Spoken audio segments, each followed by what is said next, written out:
Hello guys, welcome in art दृश्य academy, जिसमें हम लोग अब तक चैप्टर 4 तक ख़त्म कर चुके हैं अपनी क्लास 9 की मैथमेटिक्स। आज हम लोग नया चैप्टर शुरू करेंगे, चैप्टर 5, जिसका नाम है इंट्रोडक्शन टू यूक्लिड्स ज्योमेट्री।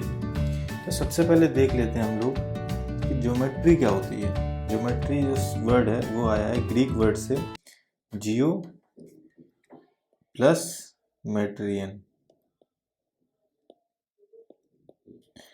जिसका जियो का मतलब होता है अर्थ प्लस मेट्रियन का मतलब होता है मेजर।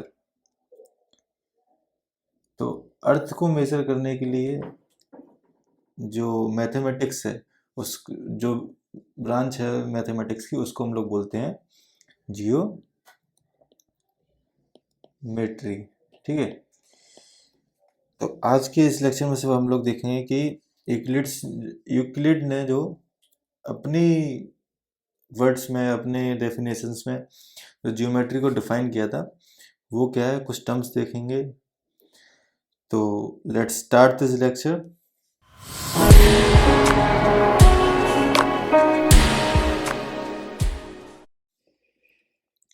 तो अगर हम लोग देखें जो हमारी पुरानी इंडस, जैसे इंडस वैली सिविलाइजेशन है, अपने जब एक्सकेवेशन करते वक्त हड़प्पा और मोहनजोदारो को, तो हमको पता लगा था कि ये जो हाईली ऑर्गेनाइज सोसाइटी थी, ये इन लोगों ने उस टाइम पे जियोमेट्री का बहुत ज़्यादा इस्तेमाल किया था। ओके। जैसे वहाँ जो पुराने टाइम पे ब्रिक्स थी मोहनजोदारो के टाइम पे, उसका रेशियो था कुछ, जैसे लेंथ का, ब्रेथ का, हाइट का, जैसे 4:2:1 में वो ब्रिक्स बनी हुई थी। मतलब इससे हमें ये पता लगता है कि उन लोगों ने उस टाइम पे रोड्स वगैरह बनाने में, जो रोड्स थी वो सारी पैरेलल थी, ब्रिक्स को रेशियो में बांट रखा था। मतलब इससे पता लगता है कि उन लोगों ने ज्योमेट्री का काफ़ी ज़्यादा इस्तेमाल किया था। तो अपनी एंशियंट इंडिया में सुलभा सूत्रास करके एक मैनुअल है, जिसमें ज्योमेट्रिकल कंस्ट्रक्शन दे रखे हैं। ऐसे ही अथर्ववेदास में भी बता रखा है कि कैसे बनाया है, जिसमें हमें पता लगा कि उस टाइम पे ट्रायंगल्स वगैरह, ट्रेपेजियम्स वगैरह सारे के सारे उन लोग को पता थे कि कैसे करना है। ऐसे ही इजिप्ट में भी इन लोगों, इजिप्ट के लोग भी इस्तेमाल करते थे, बाबिलोनियस के लोग भी इस्तेमाल करते थे ज्योमेट्री को, पुरानी जो बिल्डिंग्स हैं, पुराने मॉन्यूमेंट्स हैं, उनको बनाने में। तो ऐसे ही एक ग्रेट मैथमेटिशियन थे, ग्रीक मैथमेटिशियन थे, जिनका नाम था यूक्लिड, जिन्होंने ऑब्जर्व किया अपने आसपास, अपनी सराउंडिंग्स को, कि जो अब तक बना हुआ है वो किस तरीके से बनाया है। तो उन्होंने अपनी सारी नॉलेज को, जो उन्होंने ऑब्जर्व किया, उन्होंने एक बुक में डाला और फिर उसको डिवाइड किया एलिमेंट्स के नाम पे, डिफाइन किया था। उसको पढ़ेंगे अपन लोग और जानेंगे कि एक्सियम्स और पोस्टुलेट्स क्या होते हैं। ठीक है। तो सबसे पहले देखें जो यूक्लिड ने किया था, कि उन्होंने क्या किया, सॉलिड को देखा। सॉलिड है, शेप होती है, कुछ साइज होता है, और सॉलिड की कुछ पोजीशन होती है, और या तो वो मूव करेगी वो सॉलिड, या फिर वो मूव नहीं करेगी। ठीक, move from one place to another. तो ये सॉलिड्स की जो होती हैं, सॉलिड्स हैव कुछ बाउंड्रीज होती हैं, जिसको हम लोग बोलते हैं surface. Its boundaries are called surface, और they separate one part of the space from the another, are said to have no thickness. मतलब जैसे कोई भी एक चीज़ दूसरे से अगर डिवाइड हो रही है, तो उसकी जो बाउंड्री होगी उसकी कोई थिकनेस नहीं होगी, नो थिकनेस। ओके बच्चों। The boundaries of the surfaces are curves और स्ट्रेट लाइंस। जो बाउंड्रीज होंगी सरफेसेस की, या तो वो कर्व में होंगी, किस में होंगी बच्चों, कर्व में, या फिर लाइंस में होंगी, स्ट्रेट लाइंस में। और इन लाइंस, जो ये लाइंस हैं, इनका जो एंड होता है उसको बोलते हैं हम लोग पॉइंट्स। तो ये कुछ चीज़ें उसने डिफाइन करी थी, ऐसी और भी चीज़ें हैं। तो यूक्लिड ने माना था, यूक्लिड ने कंसीडर किया था कि जो 3 स्टेप में सॉलिड को सरफेस में ले गए थे, सरफेस को लाइंस में ले गए थे, लाइंस को पॉइंट्स में ले गए थे। ये उनकी स्टडी थी कि कैसे किसी भी सॉलिड को देखें, मेजर करें। तो उन्होंने क्या किया कि हर सॉलिड्स को पॉइंट्स तक ले गए। तो उन्होंने एक एक डायमेंशन कम कर देगा। जैसे सॉलिड है 3 डायमेंशन, तो फिर सरफेस को 2 डायमेंशन में ले गए, लाइंस को 1 डायमेंशन में ले गए, और ये पॉइंट्स को 9 डायमेंशन में ले गए। ठीक है, तो वो एक एक करके डायमेंशन कम कर दे रहे कि जो मेजर करें ज्योमेट्री को वो आसान रहे, इजी रहे, सिंपल रहे। तो उन्होंने क्या किया, 23 डेफिनेशन अपनी बुक 1 में बनाई एलिमेंट्स की। तो उनमें से ये कुछ 7 जो है वो एनसीईआरटी बुक में गिवन है। जैसे पॉइंट, पहली है point is that which has no part. मतलब एक पॉइंट है जिसका कोई पार्ट नहीं होता, जिसको हम डिवाइड नहीं कर सकते किसी भी चीज में। दूसरा है a line is a breathless length. एक जो लाइन है ये ब्रेथलेस लेंथ है, मतलब जैसे कोई लाइन है, इसकी ब्रेथलेस मतलब जो ब्रेथ है वो नहीं है। तो the ends of a line are points. जो लाइन के एंड्स होते हैं, ये एंड है, जैसे ये एक एंड है, ये एक एंड है, तो ये पॉइंट्स हैं। ठीक है, फिर चौथा है आ straight line is a line which evenly with the points on itself. जो लाइन है वो उसके बहुत सारे पॉइंट्स हैं अपने ही अंदर, उसके ही अंदर। ठीक है, मतलब उसके खुद के। A surface is that which has no length and which has length and breadth only। एक सरफेस है, उसकी लेंथ भी होगी और कुछ ब्रेथ भी होगी। ठीक है, सिर्फ ये लेंथ और ब्रेथ ही होगी, हाइट नहीं होगी। The edges of a surface are lines. जो सरफेस के एजेस होंगे, जैसे ये एज है, तो ये सरफेस के एज लाइंस होंगे। ठीक है, और आप plane surface is a surface which lies evenly with the straight line on itself. ये प्लेन सरफेस है, ये स्ट्रेट लाइन के अंदर ही आएगा, खुद के अंदर। ठीक है, तो ऐसे ही जैसे पार्ट है, ब्रेथ, लेंथ, ओके। तो ऐसे ही अगर हम देखें अपनी ज्योमेट्री में, तो कुछ ऐसी चीजें हैं जो कि डिफाइन नहीं की जा सकती। जैसे हम लोग डिफाइन करें पार्ट को, एक एग्जांपल है, कुछ चीज़ें डिफाइन नहीं की जा सकती। जैसे पार्ट को डिफाइन करें, तो पार्ट को हम लोग कह सकते हैं कि पार्ट वो चीज़ है कुछ एरिया ऑक्यूपाई करे। अब फिर कहेंगे कि एरिया क्या होता है, तो एरिया को भी डिफाइन करना पड़ेगा। तो कुछ ज्योमेट्रिक टर्म्स ऐसे होते हैं जिनको हम लोग, कुछ ज्योमेट्रिक टर्म ऐसे होते हैं जिनको हम लोग डिफाइन नहीं कर सकते, तो हम उनको अनडिफाइंड ही रखते हैं। तो यूक्लिड ने 3 चीजें ऐसी रखी थी जो अनडिफाइंड है, जैसे एक पॉइंट, एक लाइन और एक प्लेन। ये 3 चीजें यूक्लिड ने अनडिफाइंड रखी थी अपनी बुक में। ठीक है, तो कुछ जैसे यूक्लिड ने जो माना था, कुछ अज्यूम किया था, तो उन्हीं को बोलते हैं पोस्टुलेट और एक्सियम्स।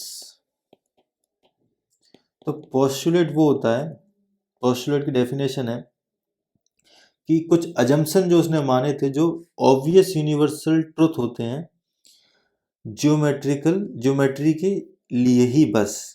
पोस्टुलेट वो होता है, वो अजम्पशन जो ऑब्वियस यूनिवर्सल ट्रुथ होते हैं सिर्फ और सिर्फ ज्योमेट्री के लिए।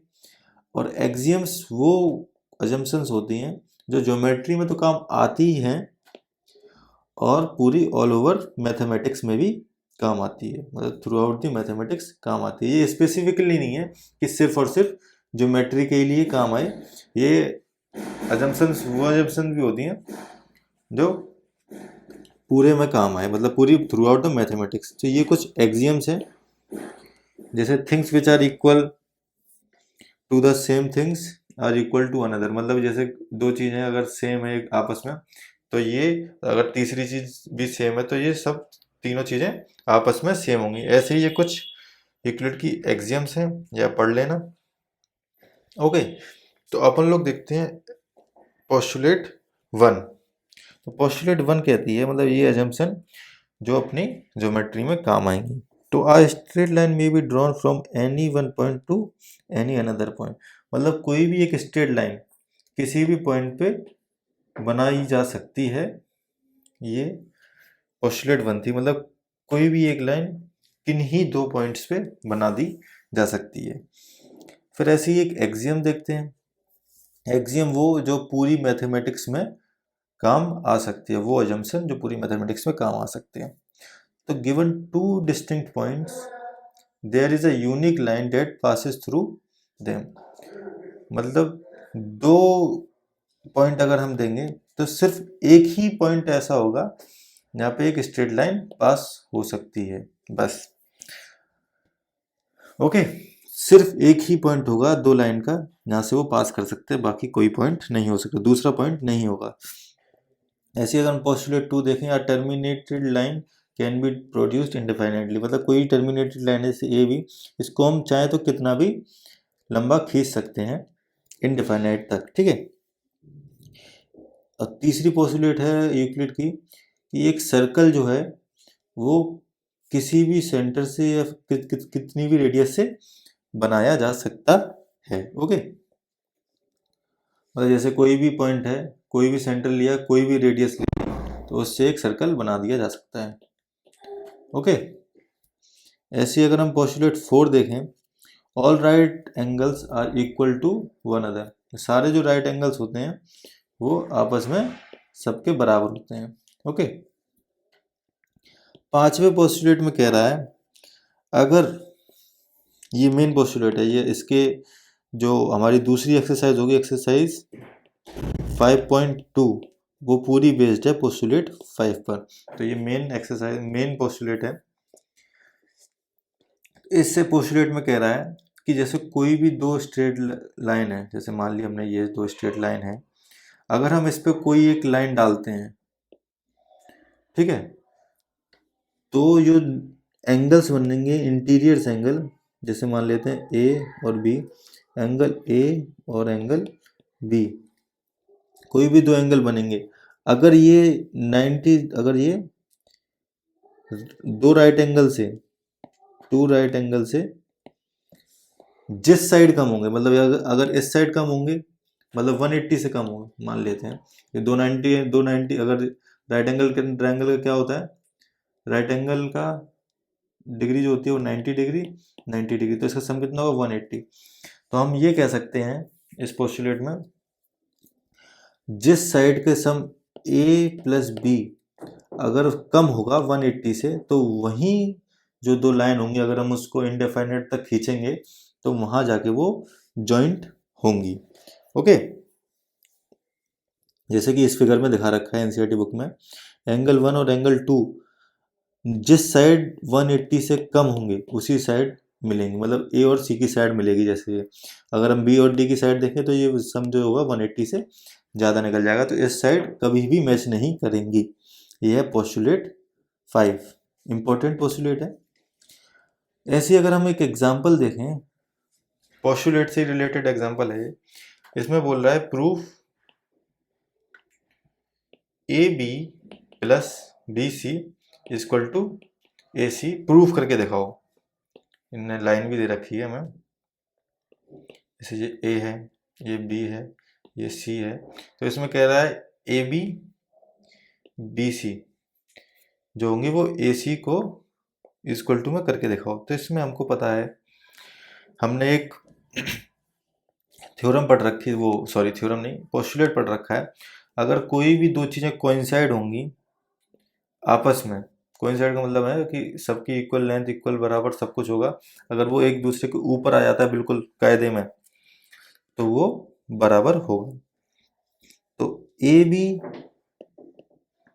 और प्लस बी सी ये किसके कोइंसाइड हो रही है? ए सी के। तो इसका मतलब क्या हुआ?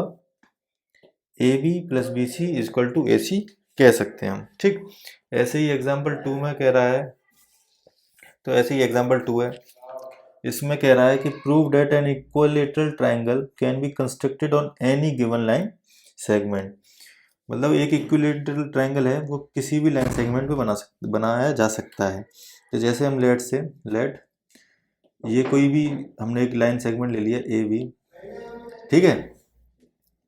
तो इसमें क्या करेंगे हम लोग, सबसे पहले ए को सेंटर मानकर, ए बी को रेडियस मानकर हम एक आर्क लगा लेंगे। ऐसे ही बी को सेंटर मानकर ए बी को रेडियस लेके एक आर्क बना लेंगे। तो इसका रेडियस अगर सेम है तो इसको पॉइंट ले लेते हैं सी। रेडियस अगर सेम है तो A B equal to A C होगा, रेडियस तो सेम ही है, तो A B equal to A C होगा। ऐसे ही similarly A B equal to D C भी होगा। तो ये क्या हो गया? एक राइट एंगल ट्रायंगल, वो इक्विलेटरल ट्रायंगल बन गया, क्योंकि इसकी तीनों साइड बराबर है। तो ऐसे ही किसी भी लाइन सेगमेंट के लिए हम लोग एक इक्विलेटरल ट्रायंगल बना सकते हैं। ऐसे ही एक थ्योरम है, थ्योरम 5.1। थ्योरम जो क्या होती हैं, इनका प्रूफ होता है, बट पोस्टुलेट और एक्सियम्स का प्रूफ नहीं है, ये एक अजम्पशंस है। मतलब हमने ये माना है, उस हिसाब से जो यूनिवर्सल ट्रुथ है उनको मान लिया और अपना कर रहे हैं उसकी हेल्प से। तो इस थ्योरम में कह रहा है two distinct line can not have more than one point in common. जो मैंने पहले भी बताया था, मतलब दो लाइंस का, कोई भी दो लाइंस का सिर्फ एक ही पॉइंट कॉमन हो सकता है, only one point can be common. मतलब कोई भी दो लाइन का सिर्फ एक ही पॉइंट कॉमन हो सकता है। तो अब तक जो मैंने पढ़ाया उसकी मदद से आप लोग एक्सरसाइज 5.1 सॉल्व करना, और अगर कोई भी डाउट है तो मेरे से मेल में आप लोग पूछ सकते हैं drishyaacademy@gmail.com पर। तो आज के लिए सिर्फ इतना ही। अगली एक्सरसाइज में हम लोग देखेंगे equivalent version of fifth postulate. तो if you found this video useful, please share with your classmates and do subscribe Drishya Academy. Thanks.